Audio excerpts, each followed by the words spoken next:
இலங்கை அணி இறுதிப் போட்டிக்கு போறதுக்கு முதல் நடந்த போட்டியினுடைய சம்பவங்கள். அந்த சம்பவம் காரணமாகத்தான் இலங்கை பேசப்பட்டது. கல்லெறிய ஆரம்பிக்கின்றார்கள். அதன் பின்னர் மைதானத்தில் இருந்த பேப்பர்கள், கடதாசிகள் எல்லாம் மைதானத்தில் வருகிறது, கொளுத்துகின்றார்கள், எரிக்கின்றார்கள். அதன் பின்னர் தான் மைதானத்துக்கு வெளியேயும் ரசிகர்கள் கிரிக்கெட் வீரர்களை குறிவைத்து அடிக்கின்றார்கள், தாக்குகின்றார்கள். தேர்ட் அம்பையருக்கு போய் வருது, டிக் டிக் நிமிடங்கள். இலங்கைக்கு 2 நாடு வரமாட்டோம்னு சொல்லிட்டாங்க. எந்த நாடு? Australia, west Indies. என்ன காரணம்? அப்போதைய போர் சூழல். உலகக்கிண்ணம் பற்றி எங்களுடைய 2000 கிட்ஸ், 90s கிட்ஸ் அவங்களுக்கு ஒரு தடவை ரீகால் ஒன்று கொடுத்தோம்டா, என்ன மாதிரி கொஞ்சம் அவங்களுக்கு அந்த ஃபீல் வந்துடும், அதை பற்றி தெரிஞ்சு கொள்வாங்க. இன்றைக்கு நிறைய கிரிக்கெட் விஷயங்கள் நிறைய இருக்கு. என்னதான் கிரிக்கெட் விஷயங்கள் நிறைய இருந்தாலும் இந்த 96ஆம் ஆண்டு இலங்கை உலக கிண்ணத்தை வெண்டது அப்படின்றது அவ்வளவு ஈஸியா எங்களால மறக்க முடியாது. எந்த காலத்திலயும் அதை மறக்க முடியாத போட்டி அந்த இறுதி போட்டி. அந்த 96 ஆண்டு நடந்த இன்னும் ஒரு முக்கியமான சம்பவத்தை தான் நாங்க பேச போறோம். அந்த சம்பவம் காரணமாகத்தான் இலங்கை பேசப்பட்டது. அதே மாதிரி அந்த இலங்கையின் உச்சபட்ச முழுமையான திறமையும் வெளியே காண்பிக்கப்பட்டதும் அதுதான். அதுவரையும் இப்படி ஒரு டீமா இருக்காங்களா என்ற மாதிரி தான் இருந்தது. அந்த மேட்சில் அடிச்ச அடி, அந்த மேட்சில காட்டின பீதி என்று சொல்லலாம். அந்த பயம் இருக்கு, அந்த காட்டின அந்த பயம் தான் அந்த கிண்ணத்தை. யோசிப்பீங்க, இறுதி போட்டி இல்லையான்னு யோசிக்கிறீங்க. இறுதி போட்டி இல்ல, இலங்கை இந்திய அணிகளுக்கு இடையில நடந்த செமிஃபைனல். இந்த செமிஃபைனல் தான் இலங்கைய இந்த போட்டியில அல்லது இந்த கிண்ணத்தை எடுக்கிறதுக்கு பிரதானமான காரணமா இருந்தது. எல்லா அணியும் அப்படியே மிரண்டு பார்த்த அளவுல இருந்த போட்டி அது. ஏனென்றா 96ஆம் ஆண்டு உலக கிண்ணத்தின் அந்த அரையிறுதி போட்டி இந்தியா ஈடன்ஸ் கார்டன் மைதானத்தில் நடைபெறுகின்றது. இந்தியாவின் அது கோட்டை. அப்ப அதுக்குள்ள போய் நம்ம சிங்கங்கள் சீர்றதுன்றதெல்லாம் வாய்ப்பே இல்ல. ராஜா வாரீங்களா, இருங்க உங்களுக்கு தாரோம், இதோட ஓடி போங்கன்ற மாதிரி தான் இருந்தது. ஆனா அந்த சிங்கத்தோட கோட்டைக்கு சிங்கத்தோட புடரிய பிடிச்சு ஆடின மாதிரி உண்மையில அதுதான் நடந்தது. சச்சின் விக்கெட்டை கைப்பற்றினதோட அப்படியே நிலைமைய மாத்தினது. கடைசியில கொழுந்து விட்டு பத்தி எரிஞ்சுது. சச்சின் டெண்டுல்கருடைய வீட்டையே ரசிகர்கள் அந்த தாக்குற அளவுக்கு பெரிய அளவான ஒரு என்ன சொல்றது, அந்த அளவு பீக் அது. எங்களுக்கெல்லாம் இலங்கையில் ரசிகர்களாக இருந்து கொண்டு அடப்பாவிகளா இப்படி எல்லாமா பண்ணுவீங்க என்ற மாதிரி ஒரு நிலைமை ஒன்று இருந்தது. எங்களுக்கு எல்லாம் அது பழக்கம் இருக்கே இல்லையா. அப்போது இப்ப நான் இந்த சிறுவன் உண்மையிலேயே அப்ப அந்த நேரத்துல கிரிக்கெட் போட்டிகள் உச்சகட்டம், அதாவது விளையாடி கொண்டு அதே பக்கம் போட்டிகளையும் பார்த்து அந்த பரபரப்பின் அந்த மொமெண்ட்ஸை பார்க்குற அந்த காலகட்டமாக அது இருந்தது. எனவே அந்த காலத்துல தான் இந்த 96ஆம் ஆண்டு உலகக்கிண்ணம் இருந்தது. சந்திரனாங்கள 96ஆம் ஆண்டு இலங்கை இந்திய அரையிறுதி போட்டி என்றதை பார்க்கின்ற அதே வேளையில் அந்த 96ஆம் ஆண்டு உலகக்கிண்ணம் பற்றி எங்களுடைய 2000 கிட்ஸ், 90s கிட்ஸ் அவங்களுக்கு ஒரு தடவை ரீகால் ஒன்று கொடுத்தோம்டா, என்ன மாதிரி கொஞ்சம் அவங்களுக்கு அந்த ஃபீல் வந்துடும், அதை பற்றி தெரிஞ்சு கொள்வாங்க. 96ஆம் ஆண்டு உலகக்கிண்ணம் வில்ஸ் உலகக்கிண்ணம் என்ற பெயரில் நடைபெற்றது. இந்தியா, இலங்கை, பாகிஸ்தான் 3 நாடுகளும் சேர்ந்து நடத்தினாங்க. எனவே இந்த 3 நாடுகளிலும் போட்டிகள் நடந்தது. இலங்கைக்கு 2 நாடு வரமாட்டோம்னு சொல்லிட்டாங்க. எந்த நாடு? Australia, west Indies. என்ன காரணம்? அப்போதைய போர் சூழல், நம்ம உள்நாட்டு போர், பாதுகாப்பு காரணங்களுக்காக வர முடியாது அல்லது இலங்கையில் போட்டிகளை நடத்த முடியாது என்று இருக்கின்ற வேளையில் உண்மையில் முகமது அசாருடீன் தான் அதுக்கு கை கொடுத்த பெரிய ஒரு விஷயம். முகமது அசாருடீனும் பாகிஸ்தான் வீரர்களும், அதாவது இந்தியாவின் வீரர்களும், வசீம் அக்ரம் இருந்தவர், பாகிஸ்தான் அணி வீரர்களும், இம்ரான்கான் இருந்தவர் விளையாட இல்ல. இப்ப இலங்கைக்கு இலங்கையில விளையாடலாம் என்ற முன்னோடி போட்டி ஒன்று நடைபெற்றது. அதாவது ஒரு உலக 11 பேர் அல்லது ஆசிய 11 பேர் மாதிரி ஒரு இணைப்பணி ஒன்று துணிவாக இறங்கி, எனவே அப்படியான விஷயங்கள் காரணமாக இந்தியா மீது ஒரு மரியாதை இருந்தது, இலங்கை ரசிகர்களுக்கு விருப்பம் இருந்தது. அப்படியெல்லாம் விளையாடி காட்டியதன் பின்னர் ஏனைய நாடுகள் ஓகே நாங்கள் வருகின்றோம் விளையாடுகின்றோம் என்று ஒத்துக்கொண்டது. ஆனால் கடைசி வரையில் மேற்கிந்திய தீவுகள் ஆஸ்திரேலியா வரவே இல்லை. அதன் காரணமாக முதல் சுற்றில் என்ன நடந்ததுன்னு சொன்னா, இலங்கை அணி விளையாடிய 5 போட்டிகளிலும் வெற்றி. அதாவது 2 போட்டி விளையாடாமல் அப்ப தெரியும் தானே கதை. அடைவாங்க விளையாடல வெஸ்ட் இண்டீஸ், அதாவது மேற்கிந்திய தீவுகள் ஒரு பலமான அணி, பிராயன் லாரா இருக்கின்றார். அந்த நேரம் போலிங்ல இருந்து ஒரு மிக பலமான அணி. சில நேரங்கள்ல இப்படி இருக்கலாம். சில நேரம் ஆஸ்திரேலியா வெஸ்ட் இண்டீஸோட இலங்கை விளையாடி இருந்தால் சில நேரங்கள்ல இந்த வாய்ப்பு இல்லாம போயிருக்குமோ, அடிச்சிருக்கலாம். அதுவுமே ஏன்னா நாங்கள் முதல் சுற்றுல இந்தியாவையும் வெற்றி பெற்று இந்தியாவை வெற்றி பெற்றோம். முதல் சுற்றுலையும் வெற்றி பெற்றோம். 96 அரையிறுதியில மட்டுமல்ல, முதல் சுற்றுலையும் வெற்றி பெற்றோம். சில ஸ்ரீலங்கா ரசிகர்கள் யோசிப்பட நீ ஏன் இல்ல, எனக்கு ஒரு சந்தேகம் வந்துச்சு, அதான் கேட்டேன். நடந்திருக்கலாம் என்ற பேச்சுக்களும் இருந்தது. மேற்கிந்திய தீவுகளை கடைசி வரையும் சந்திக்கல. அதுக்கு தானே ஒட்டுமொத்தமா சேர்த்து இறுதி போட்டியில் ஆஸ்திரேலியாவுக்கு கொடுத்தது. அப்ப அப்படி வெற்றி பெற்றதால நாங்கள் அதை எடுத்துக்கொள்ள முடியாது. இப்படியான நிலைமையில சகல போட்டிகளிலும் வெற்றி பெற்றுத்தான் இலங்கை அணி அடுத்த சுற்றுக்கு தெரிவாகின்றது. காலிறுதி போட்டியில் வெற்றி, அதன் பின்னர் தான் அரையிறுதி போட்டி. மறுபுறத்தில் இந்திய அணி இந்த 96ஆம் ஆண்டு உலக கிண்ணத்தில் மிகப்பெரிய அளவில் பேசப்பட்டாலும் சந்திரு, உச்சபட்ச திறமையோடு இந்திய அணி வரவில்லை என்று சொல்லலாம். என்ன காரணம்? முதல் சுற்றிலும் தோல்வியினை சந்தித்து குழு நிலையில் 3வது இடத்தை பெற்ற அணியாக தான் வந்தவர் இந்தியா வந்தவங்க. காலிறுதிக்கு வந்து காலிறுதியில் வெற்றி பெற்று தான் அரையிறுதிக்கு வந்தவர்கள். அந்த நேரத்தில் ஆஸ்திரேலியா பலமான அணியாக தென்பட்டது. ஆஸ்திரேலியா இந்திய அணிகளுக்கு இடையிலான இறுதி வாய்ப்புகள் தான் அதிகம் பேசப்பட்டது. அதே போன்று பாகிஸ்தான் மிக பலமான அணியாக அந்த நேரத்தில் இருந்தது. காலிறுதி போட்டியில் பாகிஸ்தானை வெற்றி பெற்று தான் இந்திய அணி வெற்றி வந்தது. எனவே இப்படியான விஷயங்கள் பேசப்பட்டன. அந்த நேரம் தான் சச்சின் உச்சபட்ச ஹீரோ. எங்கு பார்த்தாலும் சச்சின் நாமம். அதே போன்று மறுபுறத்தில் முகமது அசாருடீன் உலகின் தலை சிறந்த தலைவர், கிரிக்கெட்டின் தலைவர் என்று பேசப்பட்டுக் கொண்டிருந்தது.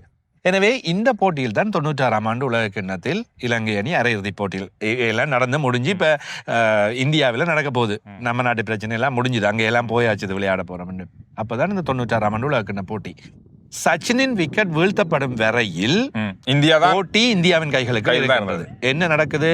அது பொதுவாகவே அந்த இலங்கை நிலைமையும் அப்படித்தான் இருந்தது. இலங்கை தான் முதலில் துடுப்படுத்த ஆடுகின்றது. முதல் 3 பேருமே போனதும் வந்ததுமா வந்தாங்க.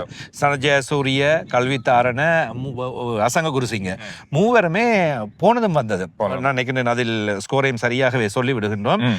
ஜெயசூரிய, கல்வித்தாரன் ஆகியோருடைய ஆரம்ப இணைப்பாட்டம் அமையவே இல்லை.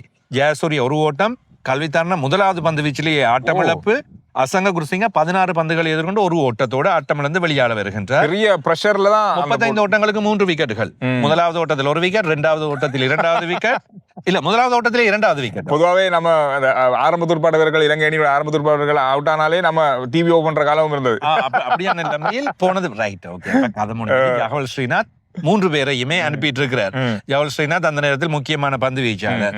இந்தியாவின் பந்து வீச்சு பலமானது. அனில் கும்ப்ளே போன்றவர்கள் இருக்கின்றார்கள். எனவே இவர்களை நெருங்க முடியாது என்கின்ற ஒரு சூழ்நிலை காணப்படுகின்றது. அப்படியானது ஒரு கட்டத்தில் தான் இந்த போட்டியில் இலங்கை அணி விளையாடி கொண்டிருக்கின்ற வேளையில் தான் அரவிந்த் டி சில்வா, ரொஷான் மகானாம் ஆகியோர் தூக்குகின்றார்கள் துடுப்பாட்டத்தில். அங்கதான் வர நம்ம அரவிந்த் டி சில்வா ஹீரோ ஆகினதும் ஓட்டங்களை பெற்றுக் கொடுத்ததும் இலங்கை அணி மீண்டும் 3வது விக்கெட்டை சரியாக பயன்படுத்தி ரொஷான் மகானாம் அதே போன்று அவரோட இணைப்பாட்டம் ஒன்றை ஏற்படுத்தி கொடுக்கின்றார். எனவே இவர்களுடைய இடைப்பாட்டம் 85 வரை செல்கின்றது. அதன் பின்னர் அரவிந்த் டி சில்வா, அர்ஜுனா ரணதுங்க, ஹஷான் திலகரட்ன இந்த மூவரும் தான் மீட்டெடுக்கின்றார்கள் அணியை. ஹஷான் திலகரட்ன எல்லாம் உண்மையில் பெரிய அளவில் ஹீரோவாகவில்லை. மிக முக்கியமான ஒரு வீரராக இருந்தார். ரொஷான் மகானாம இலங்கையின் மிக முக்கியமான ஒரு வீரர். எனவே இப்படியான கட்டத்தில் 251 ஓட்டங்களை பெற்றாகிவிட்டது. 8 விக்கெட்டுகள் வீழ்த்தப்பட்டுதான் இந்த ஓட்டம். பாருங்க, முதல் 2-3 போனவங்க 281 ஓட்டங்கள் பெறது அப்படின்றதெல்லாம் எவ்வளவு, அதுவும் இந்தியாவுக்கு எதிரா. அது உலக கிண்ணத்திலேயே அரையிறுதியில சச்சின் 2 விக்கெட், ஜவஹர் ஸ்ரீநாத் 3 விக்கெட். இப்ப பதிலுக்கு துடுப்படுத்தாட வேணும் இந்திய அணி துடுப்படுத்தாட. இந்தியாவுக்கு அது பெரிய அளவான ஓட்ட எண்ணிக்கையில் வெற்றி பெறுவோம் என்று கிட்டத்தட்ட உறுதியாக இருக்கின்றார்கள். சச்சின் ஆரம்பத்தில் அடித்து நொறுக்குகின்றார். சித்து அந்த நேரத்தில் அபார துடுப்பாட்ட வீரர் 3 ஓட்டங்களோடு ஆட்டமிழக்கின்றார். வாஸ் அவரை வெளியே அனுப்புகின்றார்.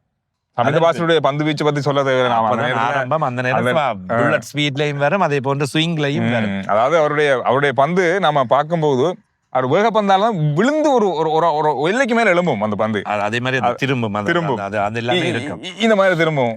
அதெல்லாம் ஒரு காலம். அதெல்லாம் சஞ்சய் மஞ்ச்ரேகர், சச்சின் இருவரும் இணைப்பாட்டம் ஒன்றை உருவாக்கிட்டு போறாங்க. 100 கிட்ட வந்துட்டு ரன். நான் நினைக்கிறேன் 98 ஓட்டங்களா இருக்கும் போது ஜெயசூரிய லெக் சைட்ல ஒரு போல போடுறார். சச்சின் முன்னுக்கு அடிக்க கால் முன்னுக்கு போகுது. கல்வித்தாரன் ஸ்டம் தெரியும் தானே, லிட்டில் காலு. கல்வித்தாரன் அந்த வேகமான ஸ்டம் தேர்ட் அம்பையருக்கு போய் வருது. டிக் நிமிடங்கள் இன்னொரு விஷயம் சொல்லணும். ஜெயசூரிய என்னதான் துடுப்பாட்டத்துல வெள்ளு வெள்ளன வெளுத்தாலும் இப்ப இருக்கிற இந்த கிரிக்கெட்டினுடைய அதிவேக ஓட்டங்களை பெறறதுக்கான அடித்தளமே இங்க இலங்கை அணில இருந்து போனதான். ஆனாலும் பாருங்க மனுஷன் வந்து விக்கெட், அதாவது சுழற்பந்தையும் பண்ணி விக்கெட்டையும் 300க்கும் மேற்பட்ட விக்கெட்டுகளையும் கைப்பற்றிருக்காரு. இந்த சத்தமே இல்லாம இந்த 96ஆம் ஆண்டு உலகத்தில் வெறித்தனமான பந்து வீச்சாளர் கூட 300 விக்கெட்டுகளை கைப்பற்றல. சச்சின் சீரிஸ் ஜோதிச்சிட்டு இருப்பாங்க. 533 ரன் அடிப்பார் மொத்தமாகவே இருக்கும்போது கடைசி நேரத்தில் பார்த்தா சனஜயசூரிய மேன் ஆஃப் த சீரிஸ் பார்த்தா ரன்னையும் அடிச்சு மனுஷன் விக்கெட்டுகளையும் கைப்பற்றி man of the series award எடுப்பு. இதுல ஜெயசூரிய எடுத்து கொடுத்த அந்த விக்கெட்டுகளின் மூலமாக விக்கெட்டுகள் வீழ்த்தப்படும். முக்கியமா சச்சினை பத்தி பேசுறோம்.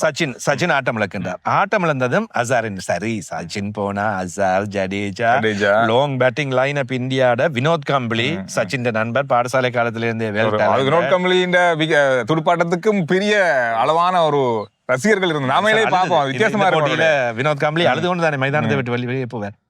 அடுத்ததா போக வந்தவரத்திலே அசார் அவுட் குமார் தர்மசேனோட போல்ல. அது குமார் தர்மசேன விக்கெட்டையும் கைப்பற்றி கொடுத்தோன்னே போட்டி மெதுவா போகுது. வாரதும் போறதுமா 120 ஓட்டங்களுக்கு 7 விக்கெட்டுகள் என்ற நிலைமை மாறுது. இந்தியா இனி வெற்றி பெற முடியாது. சகல துடுப்பாட்ட வீரர்களும் ஆட்டம் இழக்கின்றார்கள். வினோத் கம்ப்ளி மட்டும் நிற்கின்றார். அரவிந்தர் சில்வா சனஜயசூரிய தான் உருட்டி எடுக்கின்றார்கள். முரளி அரவிந்தர் சில்வா போலும் அளவான ஸ்பின் லெக் ஸ்பின் பந்து, இவருடைய லெக் ஸ்பின் பந்து. அதே மாதிரி அந்த அரவிந்தர் சொன்னா மீடியம் பேசினாலும் அப்பப்போ ஆஃப் ஸ்பின் போட்டு அங்கங்க போட்டு குழப்பி அடிச்சு விக்கெட்டுகளை கைப்பற்றிடுவார். அதோடு போட்டியின் போக்கும் மாறுகின்றது.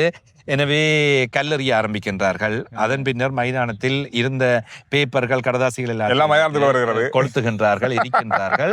அசார் இந்த போட்டியில் முகமது அசாருதீன் இனிமேல் சமாளிக்க முடியாது, இலங்கை அணிக்கு வெற்றியை கொடுங்கள் என்று சொல்கின்றார். அதில் வினோத் கம்ப்ளிக்கும் அசாருக்கும் முரண்பாடுகள் ஏற்பட்டன. அதோடு வினோத் கம்ப்ளியின் கிரிக்கெட் வரலாறு முடிவுக்கு வருகின்றது. அந்த முரண்பாடு தான் காரணம். அதுவும் ஒரு காரணம். வினோத் கம்ப்ளியின் கொஞ்சம் டிசிப்ளின் பிரச்சனைகளும் இருக்கின்றன. எனவே இலங்கை அணி வெற்றி பெற்றதாக அறிவிக்கப்பட்டு விட்டது.